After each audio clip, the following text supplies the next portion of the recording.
la mano con la justicia, trabajo, compromiso y transparencia. Corte Superior de Justicia de Junín, credibilidad, rumbo al centenario.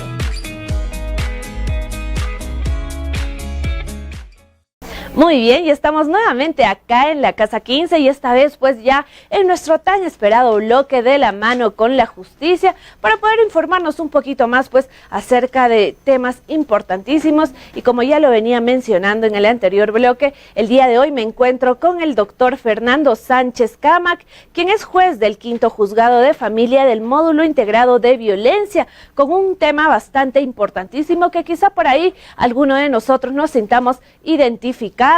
Las medidas de protección en casos de violencia. Bienvenido, doctor, acá a la Casa 15. Muchas gracias. Gracias por la invitación. Primero, pues, para poder preguntarle en forma general a qué tipo de violencia nosotros podemos, o con qué tipo de violencia debemos tomar medidas de protección.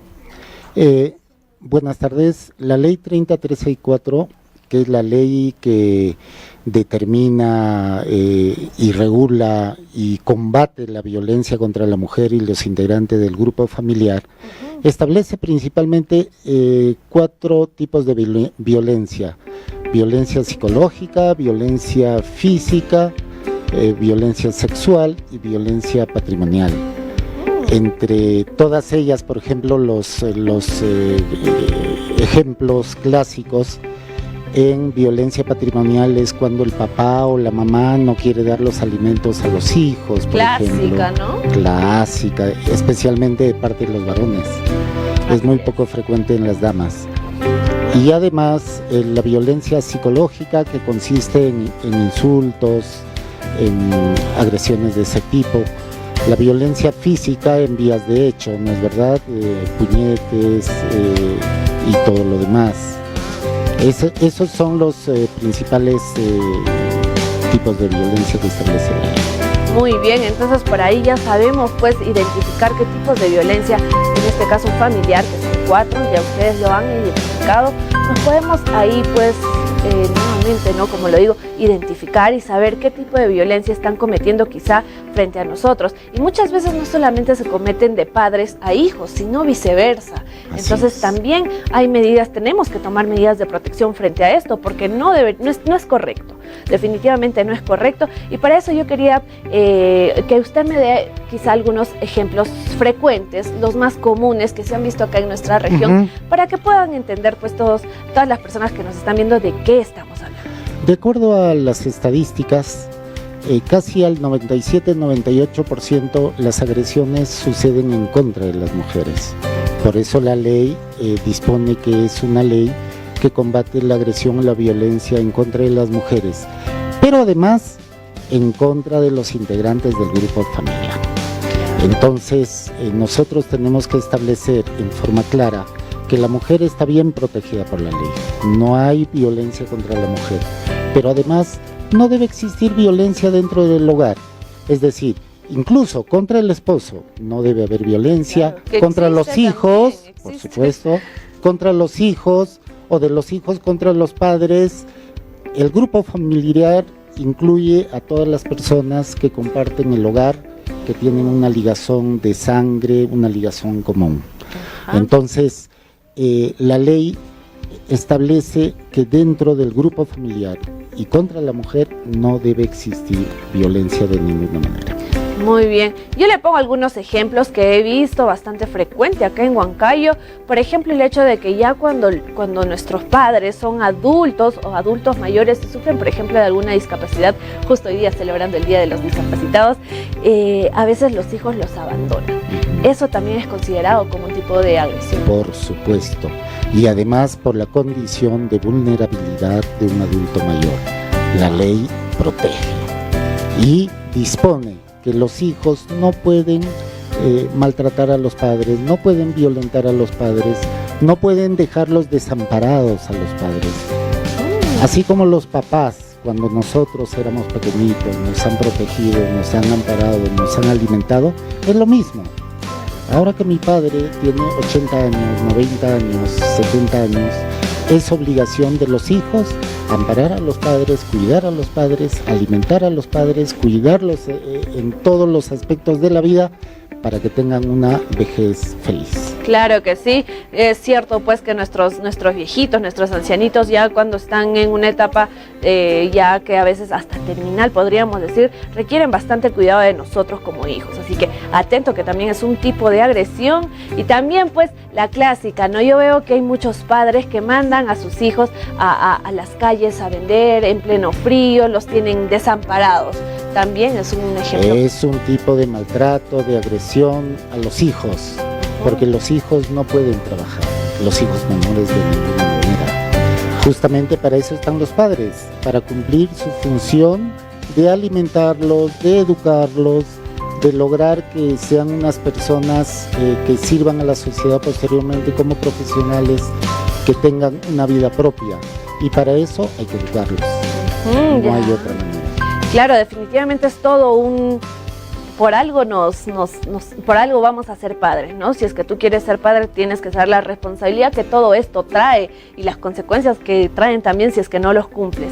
El otro caso clásico que he visto en nuestra región es, por ejemplo, la agresión física de los padres, de los varones, a la mamá, ¿no? Y en esto también, pues, están metidos los hijos, que prácticamente los hijos son los que se llevan la impresión o la agresión psicológica, porque a pesar de que quizá ellos no los toquen, el solo hecho de verlos a sus padres peleando es un tipo de agresión también. Debemos entender, y ahí vamos ya a la prevención que establece también la ley 30364, debemos entender que la violencia se aprende. Debemos entender de que un niño de 5, de 4, de 3 años, de 6 años, de 7 años, vive con papá y con mamá. ¿Y qué es lo que va a aprender ese niño si ve que papá agrede a la mamá? Va a pensar que es normal. Va a pensar que es normal. Y el día que se case este menor, este niño, se casa, va al hogar con su esposa y como él ha visto que el papá maltrataba a la mamá, comienza a maltratar.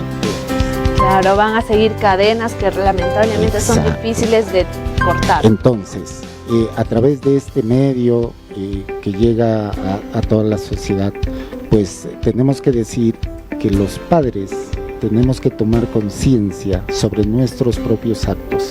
Y como dicen, el ejemplo es la principal arma para educar a los niños. Si el niño ve violencia en el hogar, posteriormente va a ser violento. Entonces es hora de que nosotros como padres, como papá y mamá, cambiemos de pensamiento y digamos alto a la violencia. En el hogar no hay violencia y no debe existir ningún tipo de violencia. Claro, convirtamos todo eso, pues cambiemos, rompamos cadenas para poder convertir todo esto en algo armonioso, en algo bonito, ¿no? Y coméntanos, ya más o menos, pues ahí yo sé que ya con estos ejemplos se han sentido un poquito más acorde a la realidad. ¿Y qué medidas de protección o cómo podemos actuar frente a este tipo, pues, de violencia familiar? Nosotros tenemos que discernir las medidas de protección que vamos a aplicar de acuerdo al riesgo en que se encuentre la víctima, que principalmente son mujeres, que tenemos al 98 al 99%. Entonces, el ejemplo clásico cuando hay maltrato a una mujer, nosotros tenemos la obligación de protegerla y de acuerdo al riesgo, si es leve, moderado o severo, tomamos la medida más drástica de protección, que es el retiro del hogar del agresor, del esposo, fuera del hogar, el retiro. Y su prohibición de acercamiento a 100 metros, a 200 metros, a 300 metros, asimismo prohibición de comunicación y todas las demás medidas que de acuerdo al caso concreto, al caso en concreto se deben tomar. Ajá, eso implica también otorgar medidas de protección a los niños que han presenciado esos actos de violencia. Y tratamiento psicológico. Y tratamiento psicológico, por supuesto, para que recuperen su estabilidad emocional, tanto a los menores, a los niños, como a la mamá, a la agredida, pero también al agresor, porque la ley nos dice de que tenemos que actuar para recuperar a la familia y tenemos que ayudarlos a todos. Claro, que es lo ideal, ¿no? Si es que se juntan para bien, perfecto. Y si es que mejor están separados, también perfecto. Tenemos que velar siempre por el bienestar de la familia. Y coméntenos, doctor, ¿cuál es el proceso que alguien que está viéndonos por ahí dice, ya, yo quiero hacer o llevar todo esto a la justicia? ¿Cómo debo hacer? ¿Dónde debo acercarme? ¿Cuáles son los pasos que debo seguir para poder hacer justicia en mi familia? En esto tenemos que ser clarísimos. La ley 30364 faculta, en primer lugar, a cualquier ciudadano a denunciar violencia en contra de una mujer o del grupo familiar. Por ejemplo, los vecinos. Los vecinos pueden hacerlo cuando escuchan o ven que en la casa vecina contigua hay maltrato, hay violencia contra niños, contra la mujer, pueden denunciar. Y se denuncia ante la Policía Nacional, ante el juzgado directamente, ante la Fiscalía de Familia, ante los centros de emergencia mujer, incluso ante el Ministerio de Justicia, que ellos, escuchando la denuncia, tienen que canalizar al órgano competente.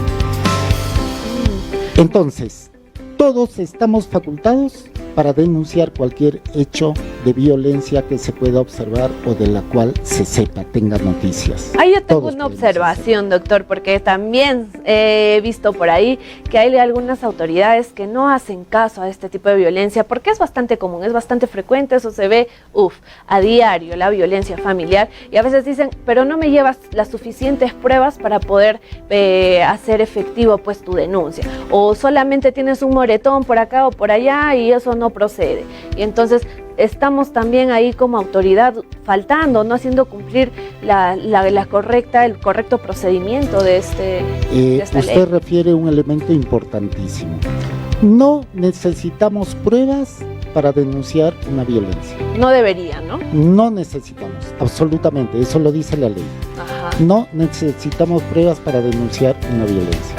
Y basado en eso, nosotros tenemos que dar solamente en la noticia de la violencia y en la ficha de valoración de riesgo, tenemos que proteger al niño, al adulto mayor en estado de vulnerabilidad. Muy bien, entonces ya saben, autoridades también, por ahí entes competentes para poder pasar todos estos filtros y procesos que una mujer o una familia en estado de violencia tiene que hacerlo, por favor, un poco más de ojito, un poco más de atención, un poco más de interés frente a estos temas de violencia familiar, porque no son nada agradables. Vamos a cambiar nuestra sociedad y yo sé que de la mano de todos ustedes va a ser posible. Doctor, coméntenos cuál es la labor que usted ejerce pues en el Poder Judicial para poder apoyar este tipo de violencia familiar. Aprovechando la pregunta, un saludo muy especial al módulo judicial integrado que se ha creado justamente para combatir la violencia en la ciudad de Huancayo. Conformamos 6 juezas y jueces, personal jurisdiccional, administrativo. Nuestro trabajo exclusivamente las 24 horas es proteger a la mujer contra la violencia, proteger a los integrantes del grupo familiar contra la violencia. Y nuestro anhelo más preciado es erradicar la violencia en todo Huancayo, que se erradique la violencia en el Perú, porque es una lacra social, es una enfermedad. Y nuestra meta es precisamente esa. Con nuestro trabajo de 24 horas, pese a la gran cantidad de procesos que recibimos, seguimos adelante trabajando con ahínco y con empeño. Muy bien, doctor Fernando Sánchez Cámara, muchísimas gracias pues por el apoyo. Yo lo felicito por este nuevo grupo de jueces que en realidad van, como usted dice, ¿no? Van a erradicar la violencia familiar, la violencia a la mujer y todo tipo de violencia. Perú no puede estar en este índice pues que se está incrementando día a día en lo que es violencia familiar, violencia a la mujer. Al contrario, seamos un país de ejemplo, una región de ejemplo para poder disminuir un poquito pues estos casos de violencia. Muchísimas gracias, doctor, por acompañarnos el día de hoy. Muchas gracias por la oportunidad.